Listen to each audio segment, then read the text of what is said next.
We're at PEA, and I'm here with Laura Schroff. She's written a book called An Invisible Thread. It is a fantastic book, one of my favorite nonfiction books of all time. This year, it's just terrific. It's a fabulous story. It's a must-read. And I just want to talk a little bit about the genesis of that. Okay. Your life changed many years ago. You were walking across Broadway and 56th Street. Absolutely. And something happened. And I want you to take us to that moment where everything changed in your life. It was 25 years ago. I walked outside my building, and this young boy in burgundy sweats said to me, "Excuse me, lady, I'm really hungry. Do you have any spare change?" And I said no, and I walked away. And as I walked towards Broadway, I realized what he said. And what resonated with me was the fact that he said he was hungry. And I turned around, and I went back, and I said, "Hey, listen, if you're really, really hungry, I don't want to give you any spare change, but I'll take you over to McDonald's." And that was the first meal we shared together, and unbeknownst to us, not the last. Well, the moments can change our lives, right? A single moment, it can be everything, and just turn the course of destiny for us and change who we are. But what strikes me about your story, what I would love to know from you is, were you kind of a philanthropic, do good, I want to just be great in the world? Was this something that was in you all the time, or was there something unique about Maurice or this moment? Well, I have to say that panhandlers always kind of touched my heart. However, I was not really philanthropic. What hit me about Maurice was I had never seen, at the time, an 11-year-old boy panhandling on the street. That was shocking to me. And the fact that he said he was hungry.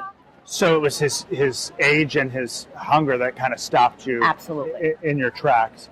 Well, you spent a lot of time together. Yeah. It was not just a one-meal thing. It's been years, 25 years. And you can see, I watched on YouTube the clip of the toast and things like this. I mean, you can't watch it without tearing up because it's so moving. How has that relationship grown over the years? You know, it grew slowly because basically what we started to do was get together every Monday night. And it really continued for 4 years and hundreds of times thereafter. And we took on roles. I was kind of like the adult mother, and he was the child. But we were friends. And what Maurice did for me was he gave me a perspective on my own life. I mean, I used to say to my friends all the time, if we could walk in his shoes for 24 hours, we would never, ever begin to complain about our lives again.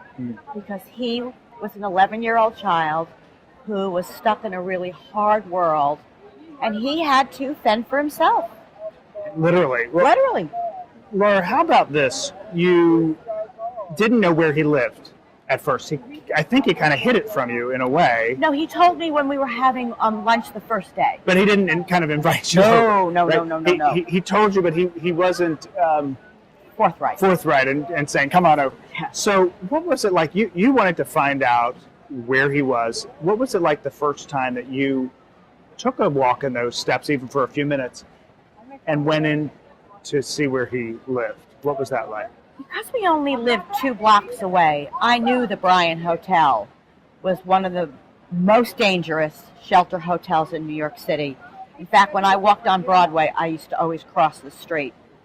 I had offered to take him to a baseball game, and I gave him a permission slip for his mother to sign. And when he didn't show up, I decided with a girlfriend I would go over there.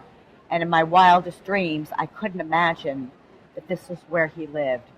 I mean, if I could describe his room for just a moment. Sure. It was about 12 by 12. It had 2 single beds, no bedding, no pillows, no blankets, 1 chair in a corner, and on the opposite side was a half of a refrigerator and a TV that sat on top. He lived in this room with his mother, his grandmother, his 2 sisters, his aunt, his 2 baby cousins, and uncles that came and went. You couldn't fathom that this was how this child was living. And as you said, 2 blocks away. 2 blocks away, one single moment in time, and everything changed to unite you and kind of change the course of your life. Well, you've made a huge difference in his life for all of those years. You could see it from the way he talked about you. I know. But it's what you got that you talk about, that not just what you gave, but you got in return. Tell me a little bit about that. Well, I too came from a very challenging childhood. My father was an alcoholic. My father was very abusive. When my father was great, he was great. When my father was bad, he was terrible. So as children, we grew up in a very chaotic household. We never knew from one day to the next what kind of mood he would come home in. But as children, we never had to ever worry about sleeping in a warm bed.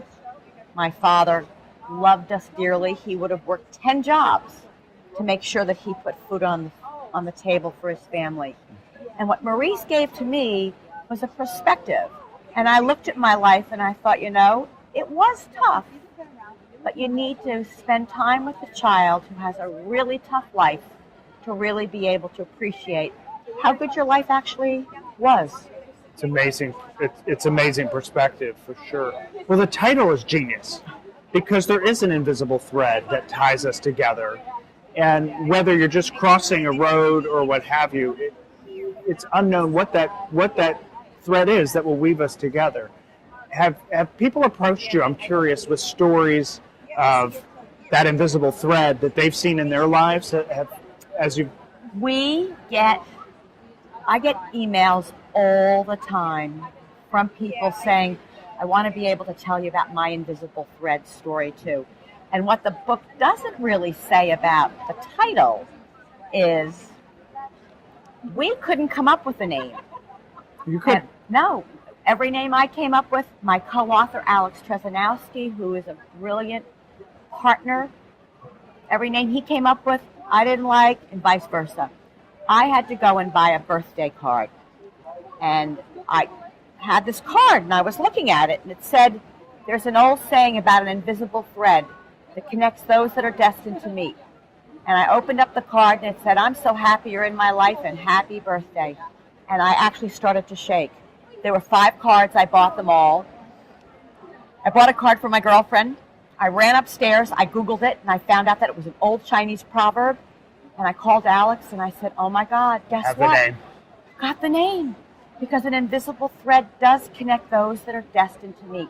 And there are so many people out there that have their own invisible thread story. And maybe they haven't really thought about it, but it's there.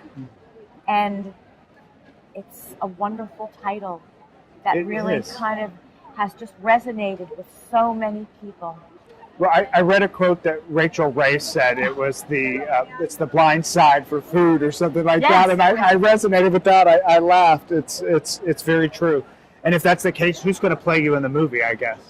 Well, actually, right now, it's being shopped around, so it's a little premature. There's been so much excitement going on with the book. I feel enormously blessed. So we're really kind of concentrating on the book. I think that sometimes things are much bigger than we are, and invisible thread. And I feel like this universe is pulling. So we'll see. I have a couple thoughts. Well, thank you. It's a great story about perspective, about reminding you of what you have, about helping others and reaching out to everybody. In all different kinds of ways. It really does make a difference. We do have an invisible thread, and that invisible thread brought us together. So Thank you so much. I really appreciate you talking. My pleasure. Thank you. Thank you.